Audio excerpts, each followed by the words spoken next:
Nos da mucho gusto en este momento recibir todas las redes sociales, internet, YouTube, live stream. Les quiero comunicar que nada más el día de ayer recibimos 75,000 visitas en YouTube. ¿Qué pasó? Al Señor, ¿verdad? 75,000 visitas. O sea que ayer cuando estábamos predicando, al seminario vinieron como 1,500, 2,000 personas. Entonces le agregamos, el seminario de ayer fueron para 77,000 personas. Entonces ya no estamos solamente predicando aquí en el Auditorio del Norte, sino que estas conferencias están alcanzando y estamos hablando de más de 37 naciones que nos mandaron felicitar, que les mandemos las conferencias, que estuvieron atentos a todo lo que se compartió, porque el mundo está con una hambre como jamás la había habido. Quiero ahorita aprovechar también el YouTube y la tecnología para anunciarles el próximo desayuno en Querétaro. Inauguramos nuestra iglesia en Querétaro y el 20 de mayo, y ahora sí que el mes que entra, en el Hotel Real de Minas, tenemos el primer desayuno en la ciudad de Querétaro. Gracias a Dios, Alan, mi hijo, es el que está al frente de la iglesia. Ya tienen como 80 personas, ha crecido muchísimo. Hotel Real de Minas, que es Avenida Constituyente 124, y el tema va a ser los 4 jinetes del Apocalipsis. Todos ustedes que tengan parientes, amigos en Querétaro, anúncienles para que asistan, y en la tarde vamos a tener el mismo día, 2 conferencias proféticas con entrada gratuita. Y nuestro próximo desayuno es el 17 de junio en el World Trade Center, aquí en Ciudad Satélite, junto a las torres, con el tema La guerra espiritual de los últimos tiempos. Ya están los boletos, ya comienzan a apartar. Hay mucha demanda para este desayuno. El 17 de junio de este año a las 9 de la mañana, World Trade Center en Ciudad Satélite, Estado de México. Gracias a Dios por todas estas oportunidades que tenemos de levantar este libro que se llama la Biblia y ser una luz a tus parientes, a tus abuelos, a tus bisabuelos, a tus nietos, ¿verdad? Y a toda la gente que en el mundo entero están como locos consultando astrólogos, brujos, personas en la televisión sin ningún antecedente bíblico, teológico, histórico, geopolítico de lo que realmente es la verdad. Y la iglesia está dormida. Entonces llegó nuestra oportunidad, porque para esta hora hemos llegado, verdaderamente para esta hora, para abrir la Biblia y mostrarle al mundo que la historia nos demuestra, simplemente la historia y las profecías bíblicas, que Dios existe. Y que no es cualquier Dios, es el Dios de Abraham, de Isaac y de Jacob, el Dios y Padre de Jesucristo, es el Dios de la Biblia, que confirma su palabra, para que tengamos esperanza, fuerza y podamos, con este poder que Dios nos ha dado en el Espíritu Santo, anunciar el Evangelio de la gracia de Dios. Muy bien, en esta mañana continuamos con nuestra serie, La invasión de los ángeles caídos. Ya muchos de ustedes han venido siguiendo esta serie, las conferencias anteriores las pueden también conseguir, La invasión de los ángeles caídos. El tema de esta mañana se titula Las teorías de los Nefilim. Las teorías de los Nefilim. Vayamos al libro del Génesis, capítulo 6, donde hemos estado analizando desde algunas conferencias atrás, 4 o 5 conferencias que llevamos de esta serie, que el mundo está enfrentando, repito, aspectos de construcciones megalíticas como las pirámides de Egipto, las de Machu Picchu en Perú, el fenómeno que el 21 de marzo se lleva a cabo en Yucatán, en la pirámide de Chichén Itzá, donde la base de la pirámide es la cabeza de una serpiente. Y el 21 de marzo hay un fenómeno que atrae europeos, asiáticos, latinoamericanos, etcétera, etcétera, y se llena Yucatán en esas fechas, porque todo el mundo quiere estar ahí a las 3 de la tarde, en el equinoccio de la primavera, para ver el fenómeno que cuando el sol sale, comienza a caer el sol sobre la pirámide y se convierte en una serpiente que embona con la base de la pirámide, porque esto es algo inusitado y no puede ser una coincidencia. Y si nosotros continuamos como lo hemos hecho con esta serie de conferencias, analizando e investigando que los mayas fueron una civilización perdida. Nadie sabe exactamente, ningún sociólogo, cuándo se inició la cultura maya, ni cuándo terminaron tampoco. Hay otros que dicen que un gran meteoro cayó en Yucatán y que fue el que acabó con los dinosaurios. Entonces hay muchas especulaciones al respecto y la ciencia no puede afirmar nada porque la ciencia tiene que estar respaldada por la observación y la comprobación visual o experimental a través de laboratorios y de tubos químicos, ¿verdad? Para poder decir es científico. Entonces, la ciencia tiene un límite y donde la ciencia no puede penetrar por la investigación, por ejemplo, los científicos, astrofísicos, ingenieros, actualmente que no son cristianos, dicen, es que las pirámides de Egipto son una obra sobrenatural. No es posible que el ser humano hace 6,000 años, 5,000 años, hayan podido tener grúas para cargar piedras de 200 toneladas, ponerlas una sobre la otra, cortarlas parecen mantequilla, estas piedras de granito como fueron cortadas, el sistema de impermeabilización que hasta ahorita no ha afectado estas construcciones megalíticas y que se repitieron en Perú, se repitieron en Stonehenge en Inglaterra, se repitieron en las islas del Pacífico, se repitieron en el Medio Oriente, como que se pusieron de acuerdo las civilizaciones hace 5,000 años para hacer estas construcciones, cuando no había internet, no había calculadoras, no había computadoras, etcétera, etcétera. Y la ciencia pues se tiene que quedar ahí y lo único que puede decir es, vinieron los ovnis, fuimos visitados por extraterrestres.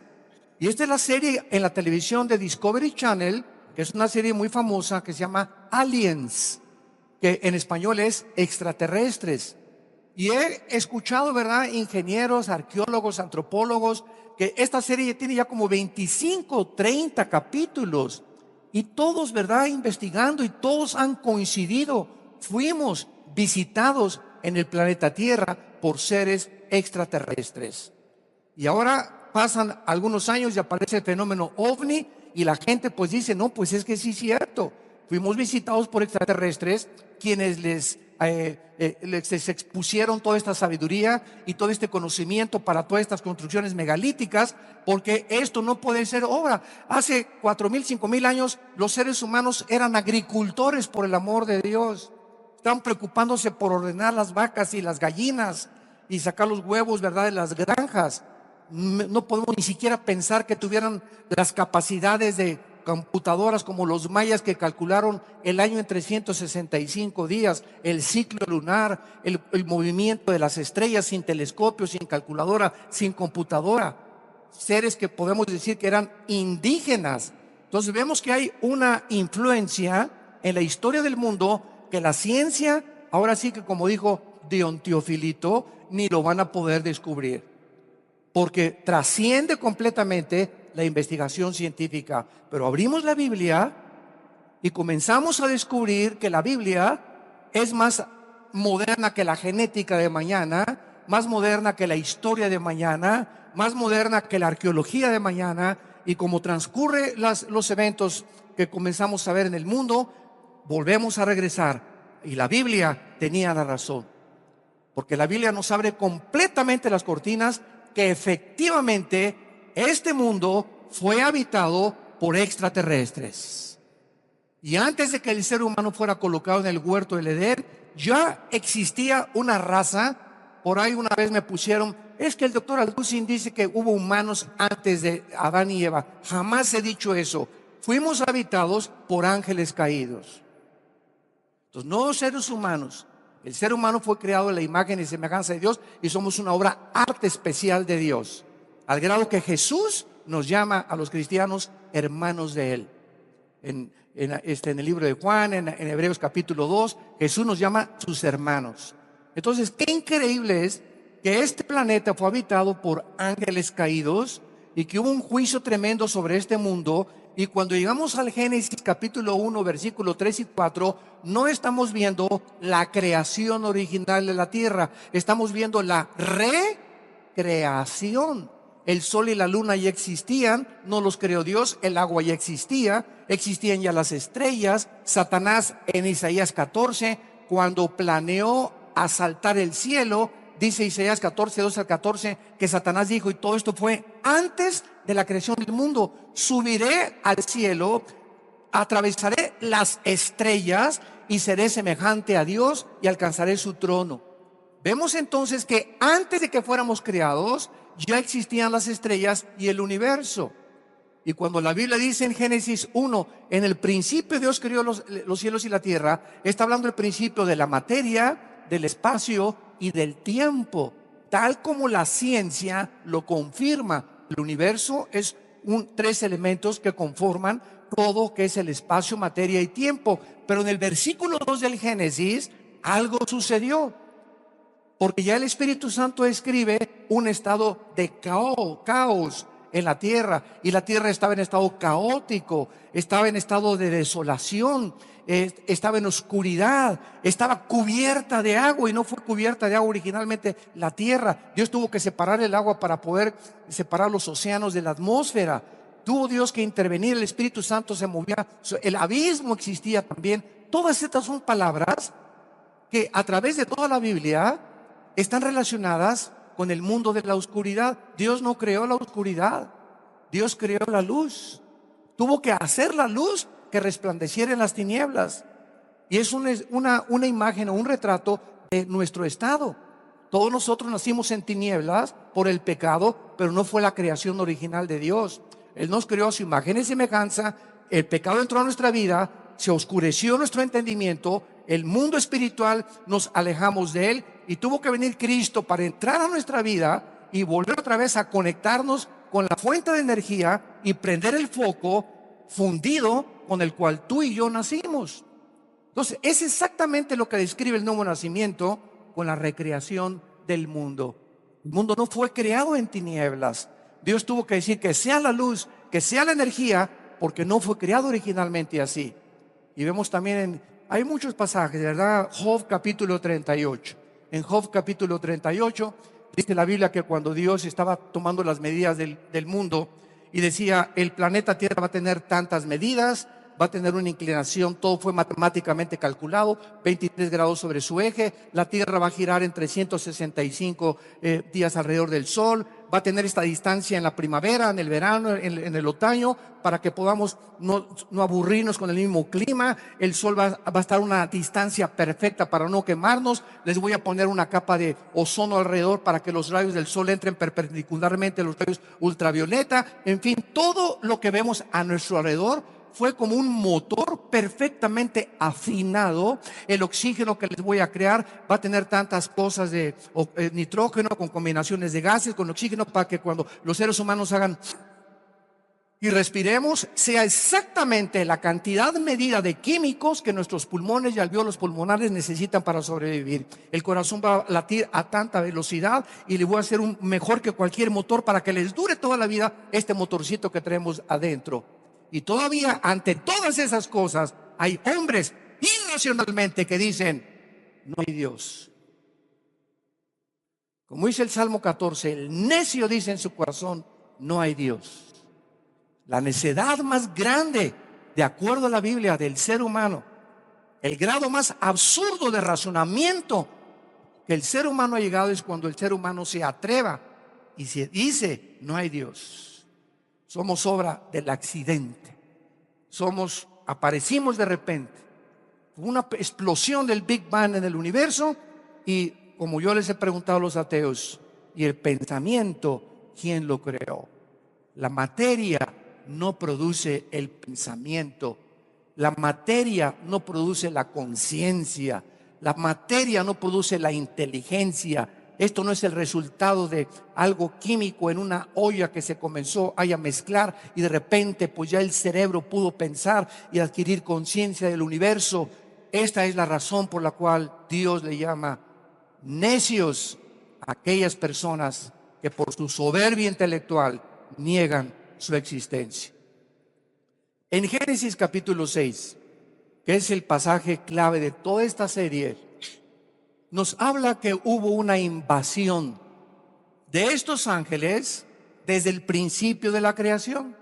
Recordamos que cuando Adán y Eva fueron colocados en el huerto del Edén, esto es muy importante, cuando Dios comenzó a recrear la tierra, vemos que el orden de la creación y de las cosas que Dios ordenó, primero fue el agua. La ciencia comprueba que no pudo haber vida si no había agua antes, no podía haber vegetación si no había agua antes. Y vemos que el orden que Dios le dio a Moisés en el libro del Génesis es un orden científico comprobado. Y nos asombramos porque ¿quién le pudo decir a Moisés hace 4500 años el orden en que fue la creación? Entonces, cuando vemos todo esto, ¿quién le dijo a Moisés en Génesis 1, 11 y 12 que Dios estableció las leyes del genoma humano y de la genética universal? Cada semilla producirá el ADN que la semilla tiene. Las uvas producirán uvas, las naranjas producirán naranjas, todo será según su género y su especie. Los changos producirán changos, las jirafas jirafas, las cabras cabras, los elefantes elefantes, y nunca un camello va a producir un rinoceronte, ni nunca un chivo va a producir una vaca. ¿Por qué? Simplemente cuando en 1860 Gregorio Mendel descubre las leyes de la herencia, y en 1954, casi un siglo después, el doctor Watson y Samuel Crick, que ya lo hemos visto, descubrieron la hélice del ADN, y termina el siglo XX con el proyecto del genoma humano, cuando el presidente Clinton recibe en la Casa Blanca al presidente del genoma humano, el doctor Collins, que por cierto es cristiano y acaba de dar una conferencia impresionante en Houston hace 4 o 5 días. Consigan el internet. Impresionante lo que él habló del genoma humano. Y el presidente Clinton dice, ¿verdad? Ahora hemos descubierto el libro de la vida. Y cuando llegamos a toda esta información que gracias a la ciencia ha podido descubrir para comprobar que la Biblia se anticipó, que el ADN ya existía, un código genético en las semillas del campo, en el esperma del chango, en el esperma del elefante, etcétera, etcétera. La ciencia no queda más que decirse, ¿verdad?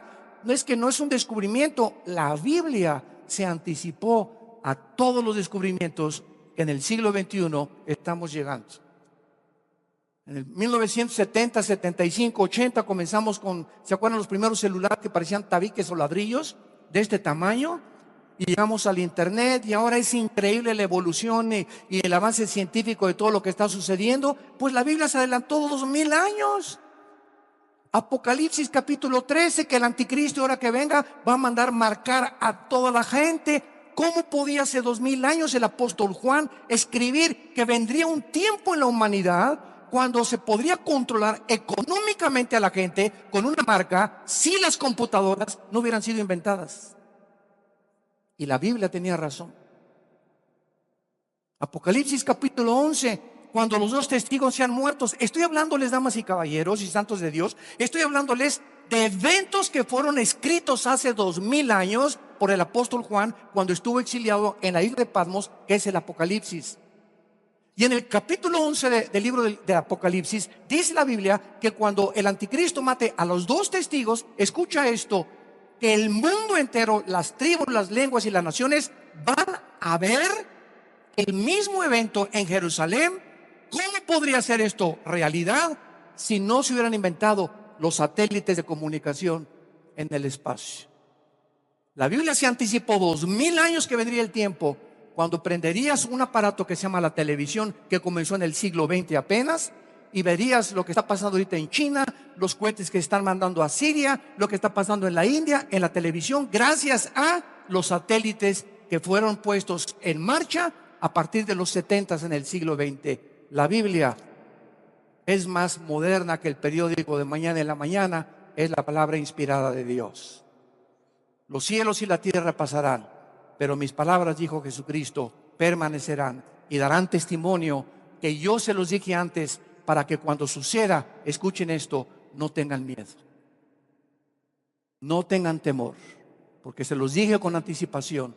Todas estas cosas tienen que suceder, guerras y rumores de guerras, no se espanten, al revés, mientras peor se ponen las cosas, más alegría hay, porque más cerca estamos de su venida.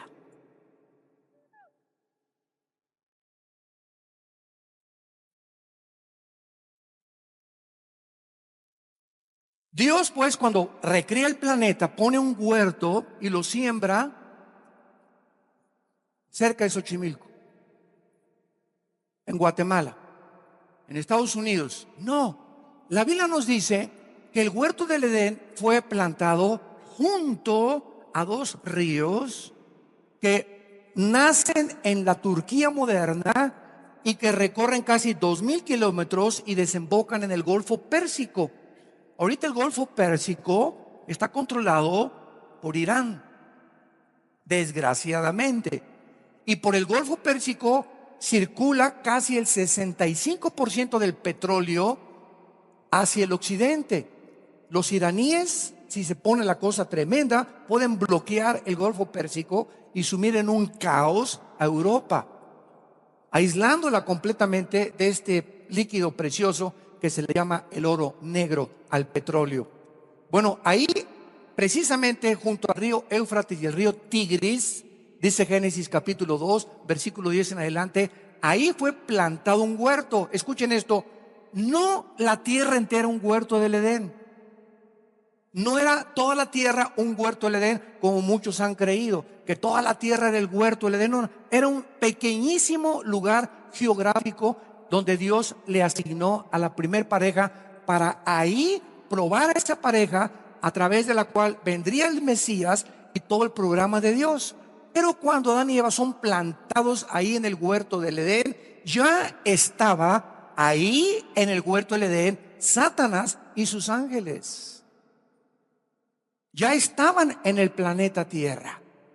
Y en el mero huerto del Edén, usando una serpiente, Satanás, ¿verdad? La palabra serpiente que se usa en Génesis 3 es la palabra hebrea Nahash, que significa un ser resplandeciente, que es la que ataca a Eva, ¿verdad? Y la mueve y la convence y le influye para que aceptemos la mentira de que somos autónomos, que podemos decidir nosotros entre el bien y entre el mal, que podemos entre el bien, el árbol de la ciencia, el fruto del árbol de la ciencia, el bien y el mal. La gente lo sigue comiendo, sigue determinando, yo sé lo que es bueno y yo sé lo que es malo. Si para ti la homosexualidad es mala, para mí es buena. A mí nadie me va a decir lo que es bueno y lo que es malo. Yo voy a determinar lo que es bueno. Si el mundo sigue en este punto de partida y en este camino que parece derecho pero que su fin es camino de muerte, esta es la razón por la cual estamos a un borde de la tercera guerra mundial, porque el hombre ha creído que somos dioses.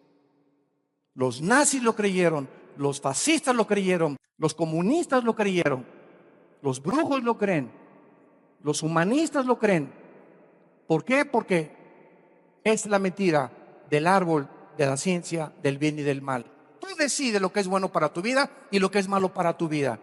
Si crees que la mujer con la que vives y te divorcia va a ser más feliz, divórciate de ella. Lo importante es que seas feliz. Hágame el favor nada más. Ese es el concepto que se tiene del matrimonio. Consulta los periódicos a la doctora Corazón, que es tu madrina. ¿Qué es lo que dice? Es que ve la revista esa famosa Cosmopolitan y en la portada, cómo divorciarte y ser feliz con el nuevo marido. Dios mío santo, Jesús, María y José y el burrito que los acompaña. Esa es la mentalidad que hay en el mundo, pero es al punto a donde hemos llegado y nosotros somos hijos de la luz. No es posible que tu familia siga con tantas mentiras y con tanto paganismo. No es posible. Y tú estás dormido, como dijo Alberto Einstein antes de morir. El mundo se encuentra de cabeza cuando después explotaron las bombas atómicas en Hiroshima y Nagasaki los norteamericanos. Digo, el mundo es malo, malo, malo. Pero el problema no son los malos, sino porque los buenos no quieren hacer nada. Ahorita están difundiendo videos por todos lados de lo que pasó en Alepo y lo que pasó con las bombas químicas que soltó el presidente Assad ahí en Siria. Están soltando por todos lados. Mi esposa me mandó ahorita un video en la mañana y no lo puedes creer, así mira, se te brinca el corazón. Niños así, pero recién nacidos, los tienen que sacar de las incubadoras porque el gas sarín por todos lados y comienzan a vomitar sangre y comienzan a vomitar cosas negras y gritando. Un hombre perdió toditita su familia y sacudiéndose, inflándose por las armas químicas, y el mundo no hace nada. Nada. Llegan los rusos y entran a Ucrania y bombardean Ucrania y se apoderan de Ucrania y nadie hace nada, ni la OTAN ni las Naciones Unidas. Países en Sudamérica gobernados totalitariamente por dictadores, oprimiendo al pueblo, nadie hace nada, porque no se metan con nosotros. ¿Para qué entonces se fundaron las Naciones Unidas? ¿Para qué está la OEA? ¿Para qué está la OTAN? Entonces son organizaciones ridículas que dejen de existir entonces, porque es demasiada hipocresía la que se está viviendo actualmente en el mundo. Ahorita, gracias a Dios, que de todas las barbaridades que este señor en Estados Unidos ha hecho, creo que la única de las cosas buenas que ha hecho, bombardear a este señor y decirle: tú ya no vuelves a pasar este límite, tú no vuelves a usar armas químicas, porque es una desgracia contra el pueblo mismo que tú estás matando. Y vamos a ver qué pasa en adelante, ¿verdad? Y lo que pase, consigan las conferencias de ayer. Muy bien, aquí en Génesis 6 entonces, aconteció que cuando comenzaron los hombres a multiplicarse sobre la faz de la tierra, les nacieron hijas, que viendo los hijos de Dios que las hijas de los hombres eran hermosas, tomaron para sí mujeres, escogiendo entre todas. Versículo 8 y 9. Pero Noé halló gracia ante los ojos de Jehová. Estas son las generaciones de Noé. Noé, varón justo, era perfecto en sus generaciones. Con Dios caminó Noé. Si tú tienes ahorita una libretita o un pedazo de papel, puedes hacer 3 columnas. Una, hijos de los hombres, hijas de Dios, hijas de los hombres, hijos de los hombres y hijos de Dios. Vemos nosotros 3 etimológicamente en la misma construcción de las palabras, que hay 3 tipos aquí de entidades.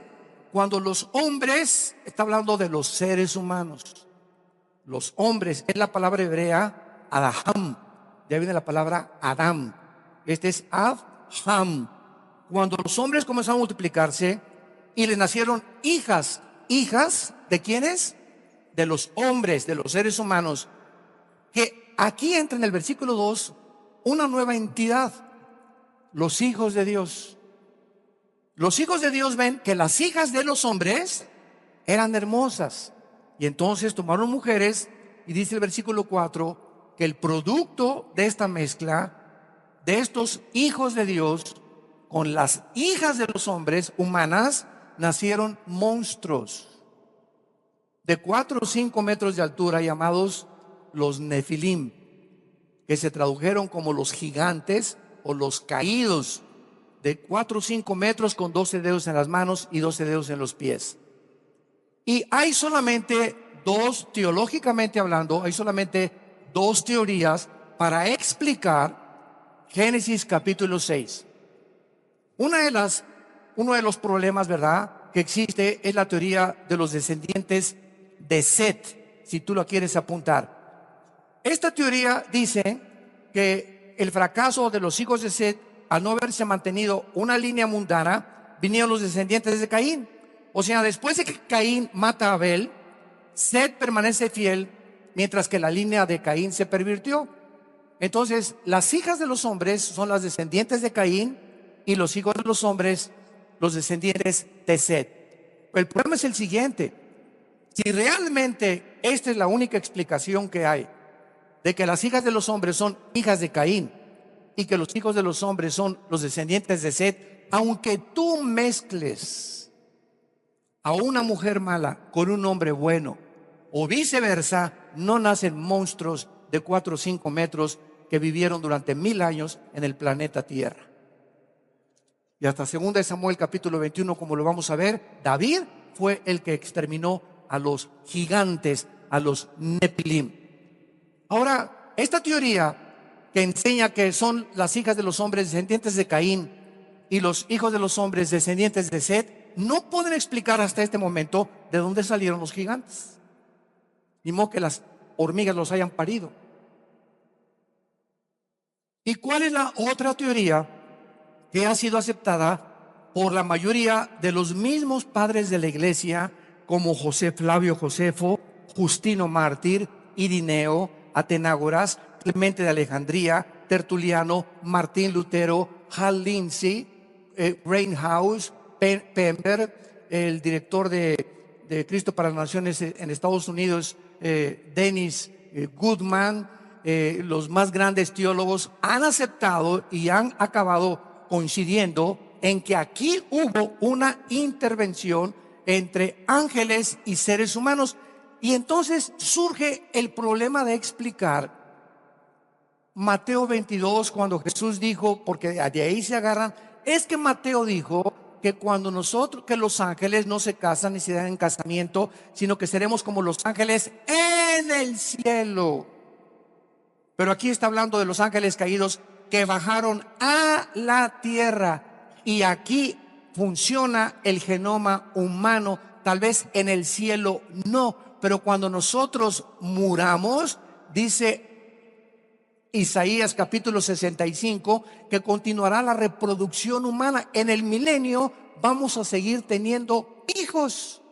Entonces, ¿cómo puedes comparar que vamos a tener hijos en el milenio y que Jesús dice que seremos como los ángeles? Esto es una falta, precisamente por eso hay que venir a los seminarios de profecías, para que entiendas la cronología del panorama de Dios. Entonces, voy a explicarlo. Ahorita estamos en el periodo de la iglesia, son 2000 años. Después del periodo de la iglesia viene la gran tribulación, 7 años. Antes de que venga la tribulación, somos sacados la iglesia del Pentecostés a nuestros días. Los que estamos en el cuerpo de Cristo somos sacados y llevados al cielo. Mientras aquí abajo en la tierra son 7 años de tribulación por el anticristo. Y mientras estamos en el cielo, hay dos cosas que estamos haciendo en el cielo.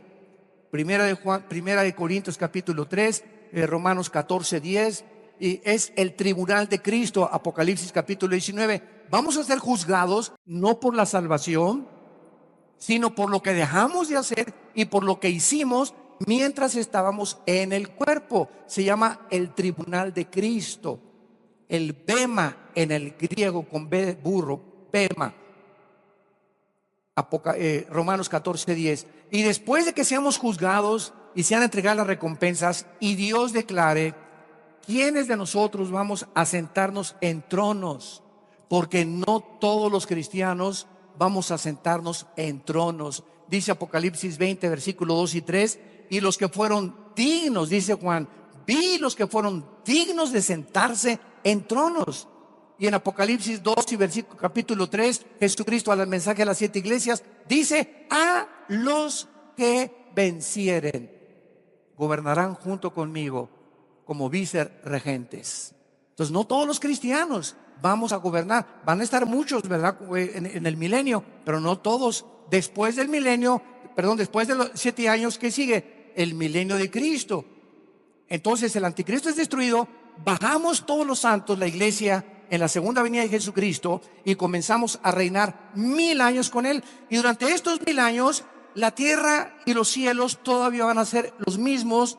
Lo único que van a experimentar va a ser una restauración, no una nueva creación, una restauración. ¿Qué estoy diciendo? Que en el milenio va a haber muerte todavía. En el milenio va a haber pecado todavía. En el milenio no se ha eliminado la muerte, pero las rosas no van a tener espinas, los animales no van a morder, el león se va a acostar con el cordero, Isaías capítulo 11. Entonces va a haber una recreación de la ecología que hay en el mundo, pero va a ser el planeta Tierra lleno de árboles y de frutas. Pero es una restauración nada más. Y al acabarse el milenio, Satanás durante estos 1000 años va a ser atado, Apocalipsis capítulo 20. Y mientras él es atado, nosotros disfrutamos el milenio, y en el milenio continuamos comiendo frutas, vegetales. No hay tacos al pastor, ni de machitos, ni de estas cosas, ¿verdad? Y vamos a comenzar a ver que nadie se va a meter contigo ni con tu familia. No, nadie va a meter a robarse a tu casa. Todos vamos a vivir en Sucots. No va a haber carreteras, no va a haber aviones, no va a haber automóviles, no va a haber trenes. Vamos a regresar completamente a lo que era el Edén. Y después del milenio sigue la eternidad, la nueva Jerusalén, cielos y nueva tierra.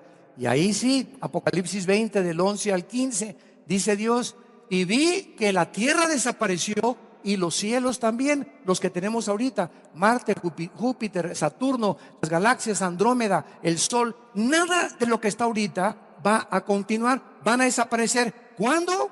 Después del milenio. En el milenio va a haber sol todavía. Entonces, después del milenio, nos vamos al universo entero y ya nos vamos aquí en la Tierra, y la Tierra permanece con la nueva Tierra como el centro y los cuarteles generales de nosotros, la iglesia. Este minúsculo y pequeño planeta, Dios lo escogió para que se fuera el centro del gobierno cuando sean creados los nuevos cielos y la nueva tierra. Déjenme leerles este versículo, es uno de mis preferidos, en el libro de Daniel, capítulo 7, apúntalo si quieres, y dice así, versículo 27. Aquí está hablando con la destrucción de todo el mal.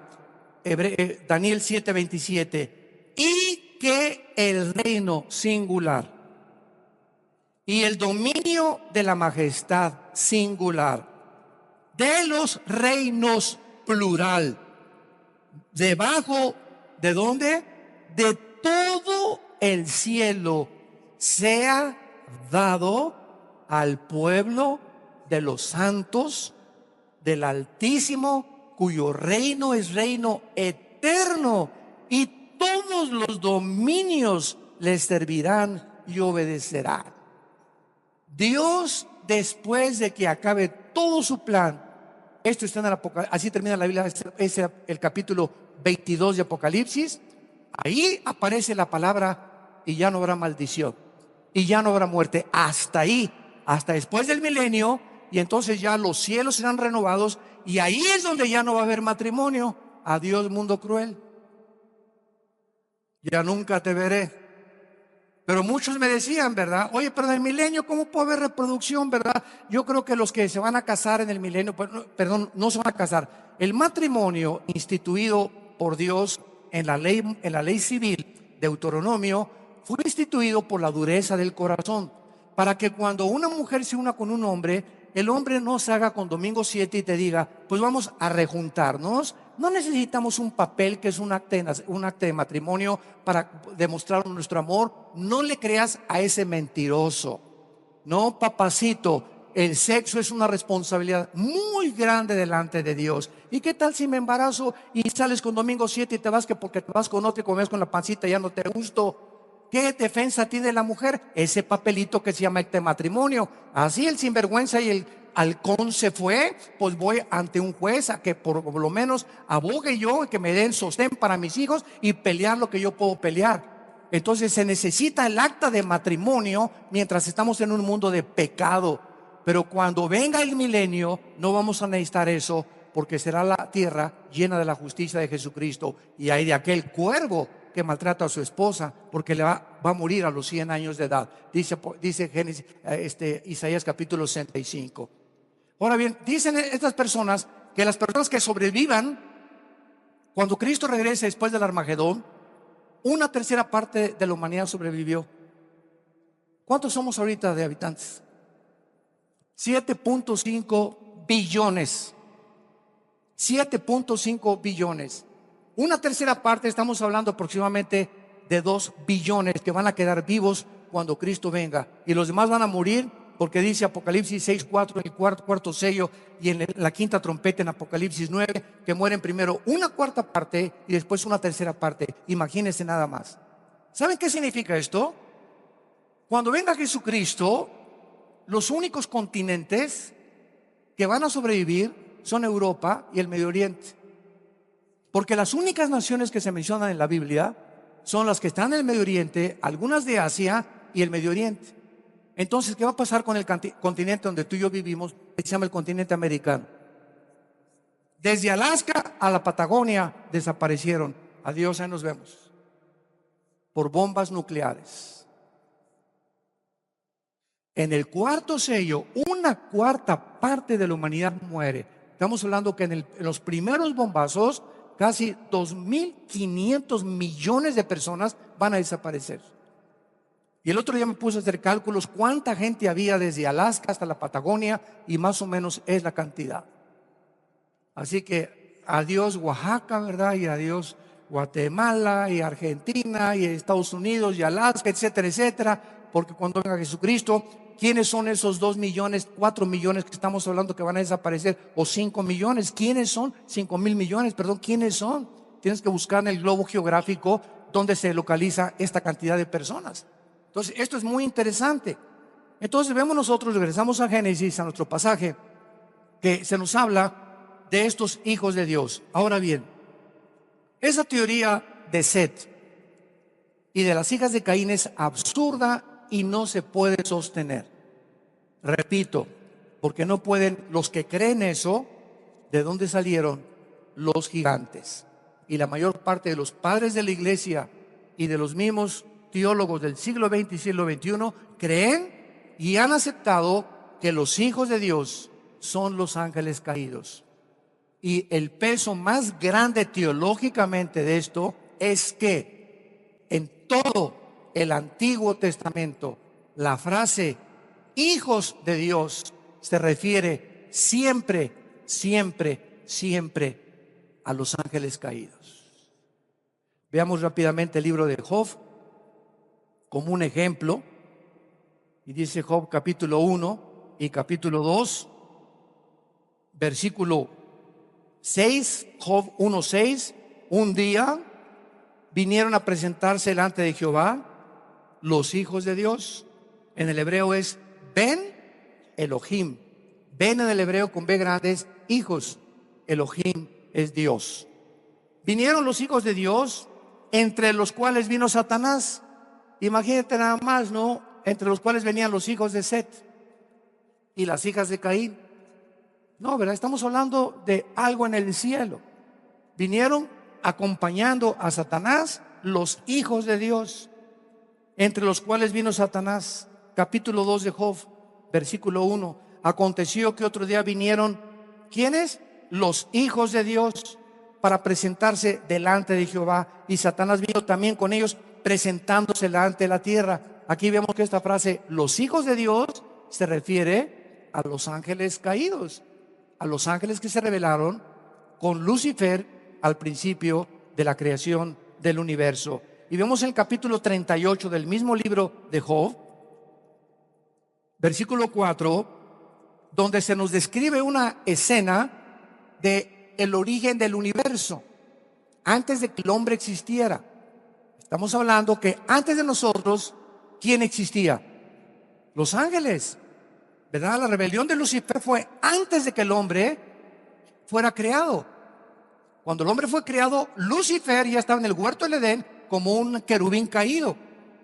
Ya era una entidad espiritual caída. Ya había pecado Lucifer antes que nosotros. Entonces, estamos hablando de escenas que tienen lugar antes de que el ser humano fuera creado. Dice Job 38, versículo 4. Le pregunta a Dios a Job: ¿dónde estabas tú cuando yo fundaba la tierra? Házmelo saber si tienes inteligencia. ¿Quién ordenó sus medidas? Si lo sabes, las medidas que mencionamos hace unos momentos. La tierra tiene medidas. No dijo Dios que aparezca un globo por ahí flotando y que aparezca esto y el otro. No, dice en Isaías 40 que Dios juntó el polvo de la tierra, puso medidas, todo lo hizo perfectamente bien calculado. ¿Quién ordenó sus medidas? ¿Quién extendió sobre ellas cordel? O sea, 1 metro. ¿Sobre qué están fundadas sus basas? Esto fue escrito escuchen esto, el libro de Job. El libro de Job tiene la misma antigüedad que el libro del Génesis. El libro de Job es la época de los patriarcas. Aquí estamos hablando de algo con puro lenguaje científico. Todavía hasta el siglo XVII, XVIII creían que la tierra estaba sobre una tortuga o sobre Charles Atlas. No podían explicarse más que Galileo Galilei, 1600 y feria, cuando descubrió con el telescopio y todo, ¿verdad? Que no era posible. La tierra, ¿verdad? Está flotando sobre nada en el espacio. Y le pregunta eso a Dios a Job hace 4,000, 5,000 años. Oye, espérame tantito, Job. ¿Tú sabes si la tierra tiene una base? ¿Tú sabes las medidas que tiene el mundo? Y dice el versículo 6 sobre que están fundadas bases, ¿quién puso su piedra angular? Y el versículo 7, ojo, cuando alababan todas las estrellas del alba y se regocijaban, ¿quiénes? los hijos de Dios, que se refiere a los ángeles que tuvieron la bendición, el privilegio de ver cómo el creador de los cielos y la tierra ordenaba el universo en el cual tú y yo fuimos colocados. Y en Hebreos capítulo 11, versículo 2, dice la Biblia que por la fe entendemos que las cosas que vemos empíricamente, físicamente, fueron creadas de lo que no se ve. O sea, por toda la Biblia existe lo mismo. El mundo invisible, espiritual, era anterior al mundo físico en el cual tú y yo fuimos colocados y bajo el cual estamos en 4 dimensiones. Pero antes de nosotros existía ya un universo, existían criaturas, entidades espirituales que los pobres científicos del siglo XXI les llaman extraterrestres. Y pues en alguna manera sí son extraterrestres, ¿verdad? Porque son ángeles, o sea, no pertenecen a la Tierra. Se llaman extraterrestres. Nada más que no saben quiénes son, creen que vienen de Marte o de una galaxia de la Andrómeda o quién sabe dónde ven, pero no entienden, ¿verdad?, que el universo está poblado, claro que está poblado de ángeles caídos y de demonios. En la otra conferencia vamos a ver la diferencia entre los ángeles y los demonios y los ángeles que permanecen fieles a Dios y que nos siguen a nosotros, los que pertenecemos al cuerpo de Cristo, a la iglesia, ayudándonos para nuestra salvación, para que permanezcamos firmes hasta el final. Entonces, por todos lados encontramos que la frase hijos de Dios pertenece a los ángeles caídos, y ese es el peso teológico que vamos a ver después en 2 de Pedro y en el libro de Judas, donde ya el Nuevo Testamento nos confirma que estos ángeles cometieron fornicación. De alguna forma, los ángeles adulteraron, violaron, de alguna forma estos ángeles alteraron la genética de las mujeres humanas, de las cuales nacieron monstruos híbridos que se llamaron los gigantes, que poblaron el mundo durante 1000 años, y lo que la ciencia comienza a descubrir, los fósiles y las cosas arqueológicas y las construcciones que ellos hacen y no saben de dónde. La Atlántida no la encuentran, que fue la Atlántida, una ciudad sumergida, y los titanes que los griegos llamaban que eran gigantes, del dios Zeus, el dios del rayo, el dios etcétera, etcétera. Todas estas versiones y leyendas y mitos de los romanos y de los griegos tenían un origen. De alguna forma los ángeles caídos se han querido manifestar a los seres humanos, engañándonos con apariciones y con esto y con el otro. Y ya apareció una virgencita en el árbol, una cosa así, y una señora que le llora sangre, y una estatua que le llora sangre, y apareció estas cosas. Y pues la gente, es lógico, si yo no tuviera el conocimiento del Espíritu Santo, ni tú tampoco, acabaríamos creyéndolo, porque estamos buscando lo sobrenatural que no podemos explicar con palabras. Entonces tiene que haber una explicación. Pues sí, es un milagro de la virgencita, un milagro de Juan Diego, que existió siquiera el pobre indito ese, Dios santo. Entonces vivimos un mundo engañado, y no vemos a toda esa gente, ¿verdad?, que van a las peregrinaciones y arrastrando, sangrándose las rodillas en la villa, etcétera, etcétera, y cargando y chicoteándose la espalda con pencas de plátano y con pencas de maíz para poder hacer sacrificio. Ahorita está de moda la adoración a la muerte, ¿verdad? Han pasado videos ya en la televisión de cómo está creciendo esta secta a la muerte. ¿Por qué? Porque no conocen la Biblia, es todo. Tenemos que buscar. Si no conocemos a quién adorar, buscamos a alguien, necesitamos adorar a alguien. Es la naturaleza con la cual Dios nos formó. Tenemos la eternidad, sabemos que este mundo trasciende, que hay algo más de nosotros, pero como no lo conocemos, lo buscamos y lo inventamos. Y así los científicos, como no saben quién creó el mundo, ni pueden ver a Dios, tienen que inventar que venimos de los changos de Chita y que todo fue el resultado de un accidente, cuando la misma física, las mismas leyes de la termodinámica, la primera y la segunda ley termodinámica, las leyes de los aminoácidos biológicamente, las leyes de la ciencia, las leyes de la física y la química contradicen la evolución, la contradicen. Ya dejemos la Biblia a un lado, la contradicen científicamente. La segunda ley de la termodinámica establece que nadie se crea ni se destruye. y que todo es un proceso de decaimiento, de oxidación, de descomposición. La evolución dice que vamos de menos a más. La física nos dice que vamos de más a menos. Que el universo está perdiendo millones de toneladas más a cada segundo. Entonces no estamos evolucionando, ni venimos de los ratones, ni venimos de los changos. Somos una creación especial a la imagen y semejanza de Dios. Pero el diablo te quiere engañar y decirte que vienes de los ratones, que vienes de las vacas, que fue una evolución, que no hay leyes morales, porque si somos animales, ¿quién va a establecer qué es bueno y qué es malo? ¿Quién? ¿Los nazis? ¿Los fascistas? ¿Los comunistas? ¿Walter Mercado, tu padrino? ¿Los brujos? ¿Los espiritistas? ¿Los de la cienciología? ¿Los de las mormones? ¿O los budistas? ¿O el islam? ¿Quién? ¿Quién tiene la autoridad que tuvo Cristo? ¿Quién tuvo la autoridad que tiene la Biblia? Nada, ni nadie. Y podemos rebatir argumentos y toda altivez que se levanta contra el conocimiento de Dios, y llevando cautivo todo pensamiento a la obediencia a la palabra de Dios. Padre, te damos gracias por tu palabra en esta mañana. Bendito sea el Dios y Padre de Jesucristo nuestro Señor, que nos ha hecho renacer para una esperanza viva por medio de la resurrección de Jesucristo de entre los muertos, el Hijo de Dios, quien murió en una cruz y entregó su vida, fue enterrado y resucitado a los 3 días, y ahora está sentado a la diestra del Padre en las alturas, sobre todo dominio, sobre todo principado, sobre toda potestad, esperando que nosotros como su pueblo continuemos esa misión que Él nos encomendó, de ir y predicar este mensaje a las naciones, haciendo discípulos, bautizándolos en el nombre del Padre y del Hijo y del Espíritu Santo, dejándonos sus palabras que son: no tengan miedo, pequeña manada, no tengan miedo de nada ni de nadie. Estoy con ustedes todos los días hasta el fin del mundo.